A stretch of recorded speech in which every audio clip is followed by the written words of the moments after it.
Hi guys, അസ്സലാമു അലൈക്കും. അപ്പോൾ ഇപ്രാവശ്യം കാസർഗോഡ് നിന്ന് ഞങ്ങൾ യാത്ര തിരിച്ചത് ചിക്കമംഗ്ലൂർ വഴി മുത്തോടി, അവിടുന്ന് ഭദ്ര ടൈഗർ റിസർവിലൂടെയുള്ള സഫാരിയാണ്. അപ്പോൾ കാസർഗോഡ് നിന്ന് ഏകദേശം 182 കിലോമീറ്റർ ചിക്കമംഗ്ലൂർ, അവിടെ നിന്നൊരു 35 കിലോമീറ്റർ പോയാൽ മുത്തോടി സഫാരി പോയിൻറ്റിലെത്താം. ഭദ്ര ടൈഗർ റിസർവ് എന്നാണ് പറയാം. അപ്പോൾ ഇവിടെ ടൈഗർ റിസർവ് എന്ന് പറഞ്ഞാൽ പുലി സംരക്ഷണ കേന്ദ്രം, കടുവ സംരക്ഷണ കേന്ദ്രം എന്നുകൂടി പറയാം.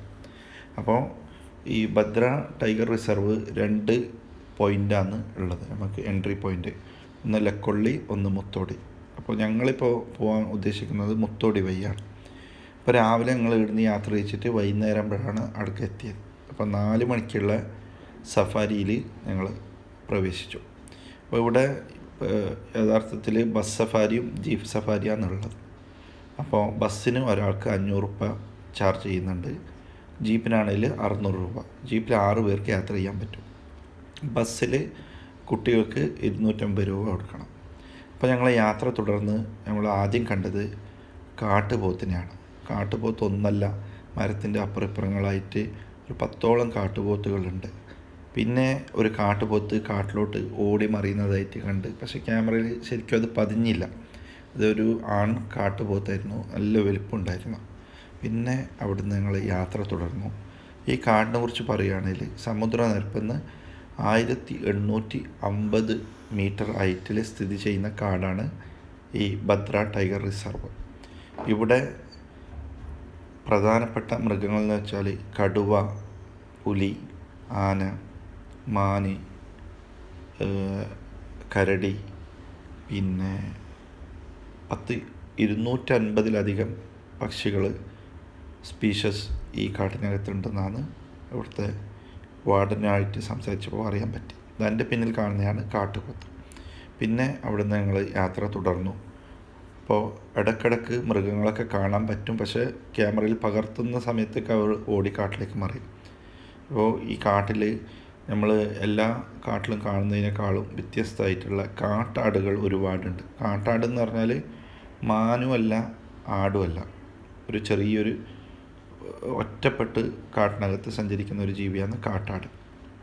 മൈസൂർ സൂലൊക്കെ നമുക്ക് കാണാൻ പറ്റും.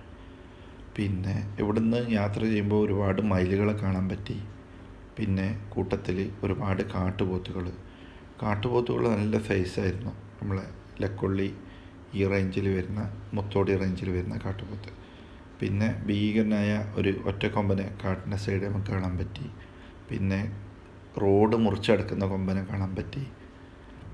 ഇവിടെ നിന്ന് ഞങ്ങൾ ഒരുപാട് സഞ്ചരിച്ചപ്പോൾ നമ്മളെ ഗൈഡ് അവിടെ സ്റ്റോപ്പ് ചെയ്തിട്ട് അങ്ങ് ദൂരെയായിട്ടൊരു തേക്ക് മരം കാണിച്ചു. 300 കൊല്ലം പഴക്കമുള്ള തേക്ക് മരമാണെന്ന് അയാൾ പറഞ്ഞു. അതിൻ്റെ വട്ടം പിടിക്കണമെങ്കിൽ 6 ആൾക്കാർ കൈയും ഇങ്ങനെ വിടർത്തിയിട്ട് വട്ടം പിടിക്കണമെന്നാണ് അയാൾ പറഞ്ഞത്. കർണാടക ഫോറസ്റ്റ് അതിൻ്റെ ഇപ്പോൾ മതിപ്പ് വില എന്ന് പറയുന്നത് 85 ലക്ഷം രൂപ. ദൂരെ കാണുന്ന തറ ചുറ്റോടും കെട്ടിയിട്ടുള്ള സ്ഥലമാണ്. പക്ഷെ അവിടത്തേക്ക് പോകാൻ നമുക്ക് അലോഡില്ല, മൃഗങ്ങളെ സാന്നിധ്യം ഉള്ളതുകൊണ്ട് പോകാൻ പറ്റില്ല. അതിൻ്റെ അടുത്തായിട്ട് ഒരു കാട്ടുപോത്തിനെ നമുക്ക് കാണാൻ പറ്റി. അപ്പോൾ എല്ലാത്തും ഇങ്ങനെ നിർത്തിയിട്ട് നമുക്ക് അവർ കാണിച്ചു തരും എവിടെ ഇറങ്ങാനോ, പിന്നെ ഒച്ച ഉണ്ടാക്കാനോ, പിന്നെ പ്ലാസ്റ്റിക് കവർ ഉപയോഗിക്കാനോ ഒന്നും ഈ കാട്ടിനകത്ത് പാടില്ല. ഈ കാണുന്നതാണ് കാട്ടാട് എന്ന് പറയുന്നത്. അതിൻ്റെ ഒരു ഫോട്ടോ ആണ് ഈ കാണുന്നത്.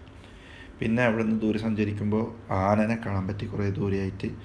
പിന്നെ പുലി പെട്ടെന്ന് അപ്രതീക്ഷിതമായിട്ട് വണ്ടിയുടെ മുമ്പിലൂടെ പാസ് ചെയ്തു. പക്ഷേ അതിൻ്റെ വീഡിയോ എടുക്കാൻ പറ്റിയില്ല.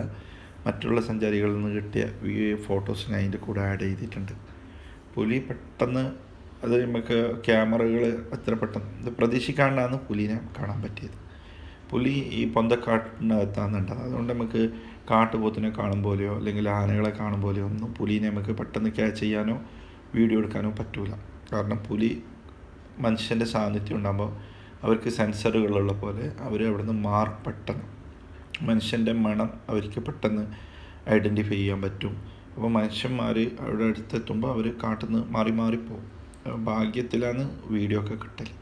ഈ കാണുന്ന കാട്ടുപോത്ത് കാട്ടുപോത്താണ്. ഇത് ഏകദേശം ഗൈഡ് പറഞ്ഞതനുസരിച്ച് 25 കണ്ടൽ മുതൽ 30 കണ്ടൽ വരെ ഒരു പ്രായത്തിയൊരു കാട്ടുപോത്തിൻ്റെ തൂക്കം എന്നാണ് നമ്മളോട് ഫോറസ്റ്റ് ഗൈഡ് നമ്മളോട് പറഞ്ഞത്. പിന്നെ കുറേ സഞ്ചരിക്കുമ്പോൾ കുറേ മാനുകൾ കണ്ടു, പിന്നെ കടുവയുടെ വീഡിയോ ഒന്നും എടുക്കാൻ പറ്റിയില്ല. കൂടെയുള്ള ആളിൽ നിന്നുള്ള ഫോട്ടോയാണ് ഞാൻ എൻ്റെ കൂടെ ആഡ് ചെയ്തിട്ടുള്ളത്. ഈ കാട്ടുപോത്ത് എന്ന് പറഞ്ഞാൽ അസാധ്യമായ വലിപ്പമാണ്. പിന്നെ ഞങ്ങൾ ഈ സഫാരി പോയിന്റിലെത്തിയപ്പോൾ തന്നെ അവിടെ ഒരു മാനെ കാണാൻ പറ്റി. ആ മാന ഒരു കൗതുകമായിരുന്നു. കാരണം അവിടെയുള്ള ഫോറസ്റ്റ് ഓഫീസറുകളൊക്കെ അതുമായിട്ട് അടുത്തിടപഴകുന്നുണ്ട്.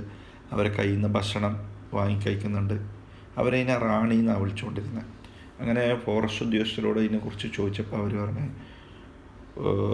ഇത് കുഞ്ഞായിരിക്കുന്ന സമയത്ത് ഇതിൻ്റെ അമ്മനെ കടുവ പിടിച്ചുകൊണ്ട് പോയപ്പോൾ ഈ കുട്ടി ബാക്കിയായി. അപ്പോൾ ഫോറസ്റ്റ് ഉദ്യോഗസ്ഥരെടുത്ത് വളർത്തിയതാണ് പോലും ഇത്.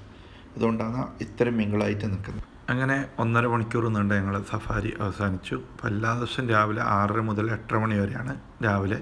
പിന്നെ വൈകുന്നേരം 4 മണി മുതൽ 6 മണി വരെയാണ് സഫാരി ടൈം. അപ്പോൾ അങ്ങനെ ഞങ്ങളുടെ യാത്ര ഇതോടെ അവസാനിക്കുകയാണ്. അപ്പോൾ വീഡിയോ ഇഷ്ടപ്പെട്ട ലൈക്ക് ചെയ്യുക, കമൻറ്റ് ചെയ്യുക, സബ്സ്ക്രൈബ് ചെയ്യുക. Okay, by.